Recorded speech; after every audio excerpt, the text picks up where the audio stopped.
मैं सबसे पहले अपने छत्तीसगढ़ के और उन राजनांदगांव क्षेत्र के समस्त जनता का, मतदाता का भी आभार प्रदर्शन करता हूं और आप सबके वरिष्ठों के प्रति मैं कृतज्ञ हूं। आप सबको हृदय से शुभकामना।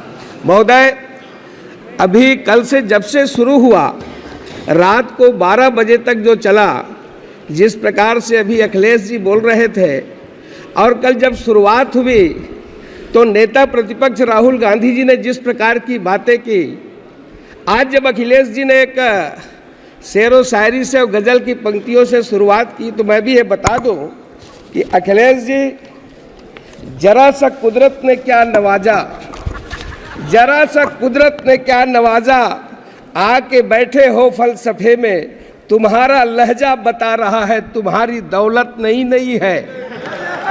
अब जितने भी यहाँ बहुत लोग बैठे हैं, ये सब उसी प्रकार की बात कर रहे हैं। आदरणीय अध्यक्ष महोदय, मैं बताना चाहूंगा, माननीय नेता प्रतिपक्ष कल राहुल गांधी जी बार बार भगवान शंकर का फोटो दिखा रहे थे। वो भगवान भोलेनाथ है, भगवान शंकर है, ये आपकी फितरत में है। आपने छत्तीसगढ़ में, मैं नाम नहीं लूंगा, आपके पूर्व मुख्यमंत्री का जो निपटा दिए छत्तीसगढ़ को, और वो आकर के लोकसभा में भी निपट गए। वो महादेव जी के नाम से सट्टा चला रहे थे, जिसे छत्तीसगढ़ की जनता ने निपटा दिया। आपको ध्यान होगा, 6000 करोड़ से ऊपर का सट्टा, जिसका संचालन आपके पूर्व मुख्यमंत्री ने किया। भगवान शंकर को ऐसे आसानी से ना ले और बात बात में चित्र दिखाने की कोशिश ना करें। राहुल गांधी जी, आपने जो शुरुआत की है, आपने जो जिस प्रकार से हिंदुत्व को लेकर के, हिंदू को लेकर के और भारतीय जनता पार्टी के लोगों को जो आपने जो हिंसक कहा है, मैं आपसे कुछ प्रश्न पूछना चाहता हूं और मैं माननीय अध्यक्ष महोदय जी के सामने इस सदन में रखना चाहता हूं। क्या हिंदू हिंसक हो रहा है? भाजपा हिंसा की बात करती है। इस हिंदुस्तान के अंदर हिंसा कौन फैला रहा है? कितना हिंसक हिंदू समाज हुआ है, कितना हिंसक ये तथाकथित शांतिप्रिय समाज है, ये पूरा भारत जानता है। क्या कर्नाटक में प्रवीण नेतारू की हत्या हिंदू समाज की भीड़ ने की थी? क्या राजस्थान के अंदर वो कन्हैयालाल टेलर की हत्या गला रेत करके क्या हिंदू समाज ने की थी? क्या हिंदू समाज है जो अलग अलग जगह पर हंगामा खड़ा कर रहा है? जिस तरीके से घटनाएं पूरे हिंदुस्तान के अंदर हो रही है। राहुल गांधी जी, आपने जो सवाल किया है, जम्मू कश्मीर में बम विस्फोट करने वाला किस समाज का है? जम्मू कश्मीर में हमला करने वाले वो किस समाज से आते हैं? समाज के अंदर चिल्ला चिल्ला करके ये फिलिस्तीन की जिंदाबाद के नारा लगाने वाले ये किस समाज के हैं? संसद के अंदर आपने शुरुआत की है, संसद के अंदर चिल्ला चिल्ला करके आपने जिस प्रकार की बातें की है, यहाँ की परंपराओं को तोड़ने की कोशिश की गई है, मर्यादा को तार तार करने की कोशिश की गई है, किंतु हमारी ये उच्च परंपरा रही है, इसमें आप सफल नहीं हो पाएंगे। राहुल गांधी जी, ये संसदीय पाठ क्या पढ़ा है? आज आपने जिस प्रकार से हिंदुत्व का अपमान किया है, आपने जिस प्रकार से ये कल जो शुरुआत की है, और आपके ही पार्टी के एक उत्तर प्रदेश के सांसद ने जो कहा है, उन्होंने छत्तीसगढ़ की बात की है। इमरान मसूद छत्तीसगढ़ में मॉब लिंचिंग की बात कही है। मैं सदन के सामने बताना चाहता हूं, वो क्या काम करने के लिए गए थे आपको मालूम है छत्तीसगढ़ में? और कैसे रात के अंधेरे में वो नदी में कूद गए। आप ये फालतू बात न करें। छत्तीसगढ़ के साजा के अंदर जिस प्रकार की मॉब लिंचिंग पूर्व मुख्यमंत्री के समय हुई है, आप उसकी बात को बताएं। मैं आज सदन को बताना चाहता हूं कि जब हिंदुत्व की बात होती है, तब अटल जी की वो पंक्तियां याद आती है, हिंदू तन मन हिंदू जीवन, रग रग हिंदू मेरा परिचय, मैं आदि पुरुष निर्भयता का वरदान लिए आया, भू पर पै पी कर सब मरते आए, मैं अमर हुआ तो विष पीकर। मुझको मानव में भेद नहीं, मेरा अंतर स्थल है विशाल, जग के ठुकराए लोगों को लो मेरे घर का खुला द्वार। अपना सब कुछ हूँ लुटा चुका, फिर भी अक्षय है धनागार। मेरा हीरा पाकर ज्योतित परकियों का वह राज मुकुट, यदि इन चरणों पर झुक जाए कल वह किरीट तो क्या विस्मय। हिंदू तन मन हिंदू जीवन, रग रग हिंदू मेरा परिचय। यानी ये हिंदू हिंदुस्तान का परिचय है। होकर स्वतंत्र कब चाहा है, होकर स्वतंत्र कब चाहा है। मैंने कर लूं जग को गुलाम, मैंने तो सदा सिखाया है करना निज के मन को गुलाम। गोपाल राम के नामों पर मैंने कब अत्याचार किया, कब दुनिया को हिंदू करने घर घर नरसंहार किया। भूभाग नहीं सत सत मानव की हृदय जीतने का निश्चय। हिंदू तन मन हिंदू जीवन, रग रग हिंदू मेरा परिचय। ये हिंदुत्व है। और आपने हिंदू को, हिंदू समाज को, हिंदुस्तान को आपने बदनाम करने की कोशिश किया है। आदरणीय अध्यक्ष महोदय, पिछले 10 साल में माननीय नरेंद्र मोदी जी, माननीय प्रधानमंत्री जी ने वो काम किए हैं।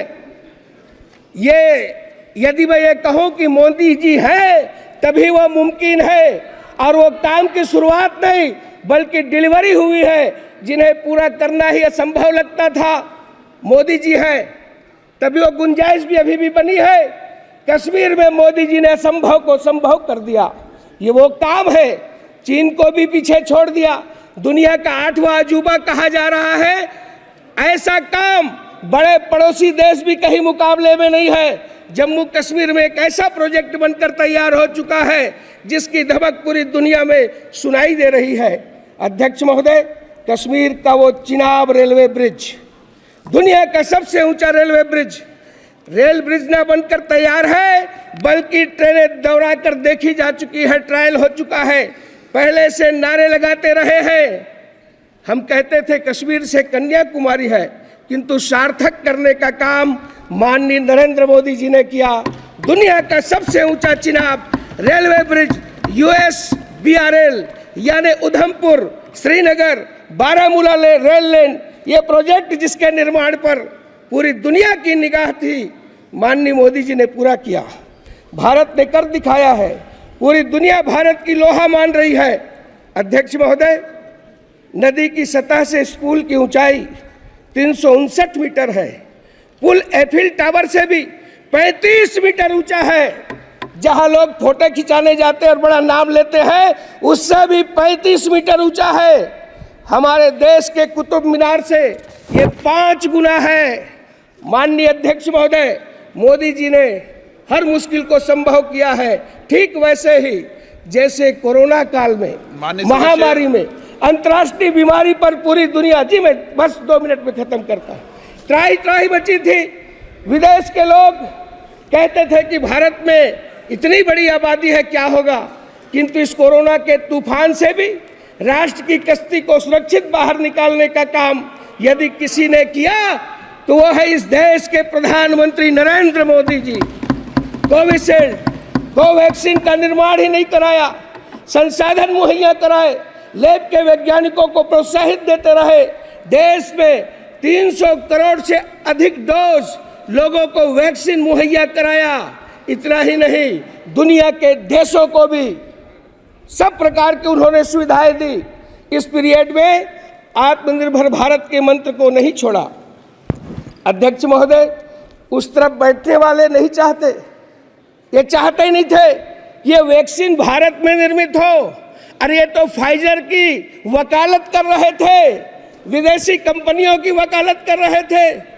सेंट्रल विस्टा का भी ये निर्माण नहीं चाहते थे, ये GST का कलेक्शन नहीं चाहते थे। ये डर्टी पॉलिटिक्स इनके रक्त में है। माननीय प्रधानमंत्री जी हार नहीं मानने वालों में से है। उन्होंने गतिरोधों को दूर किया। नए ऑक्सीजन प्लांट, मुफ्त में टीकाकरण, ऑक्सीजन रेल ने ताकत दी, नए वेंटिलेटर का निर्माण, नए हॉस्पिटल का निर्माण। देश में कोविड टेस्टिंग सेंटर एक हुआ करता था, हजारों कोविड सेंटर स्थापित किए। PPE किट नहीं बनता था, आज हम लार्जेस्ट प्रोड्यूसर हुए। ऑक्सीजन एक्सप्रेस चलाए, कॉरिडोर बनाया गया, एयरपोर्ट ने टैंकर लिफ्ट किए, क्रायोजेनिक से लाने की बात की गई। और इसमें पीएम केयर फंड की बहुत महत्वपूर्ण भूमिका रही। माननीय अध्यक्ष महोदय, 80 करोड़ लोगों को मुफ्त अनाज देने का काम किया। कहाँ तो तय था। मैं ये कहूँगा कि आज जिस प्रकार से गरीबों की केवल चर्चा करते रहे, किंतु यदि गरीबों की, मजदूरों की और अंत्योदय की यदि कोई सरकार हुई तो माननीय प्रधानमंत्री नरेंद्र मोदी जी की सरकार हुई, जिस पर आज देश पूरा गर्व कर रहा है। आपने मुझे अवसर दिया। इतना ही कहते हुए, चाहे रक्षा के क्षेत्र में हो, चाहे शिक्षा के क्षेत्र में हो, चाहे पेयजल के क्षेत्र में हो, राष्ट्र की सर्वांगीण उन्नति के लिए यदि कोई काम किया तो माननीय मोदी जी ने किया है। मैं राष्ट्रपति जी के उस भाषण पर धन्यवाद रखते हुए अपनी बात समाप्त करता हूं। आपने मुझे अवसर दिया, आपका मैं बहुत बहुत आभारी हूं। इस वीडियो को लाइक और शेयर जरूर करें, साथ ही बेल आइकन दबाकर भाजपा संगवारी को सब्सक्राइब भी कर लें।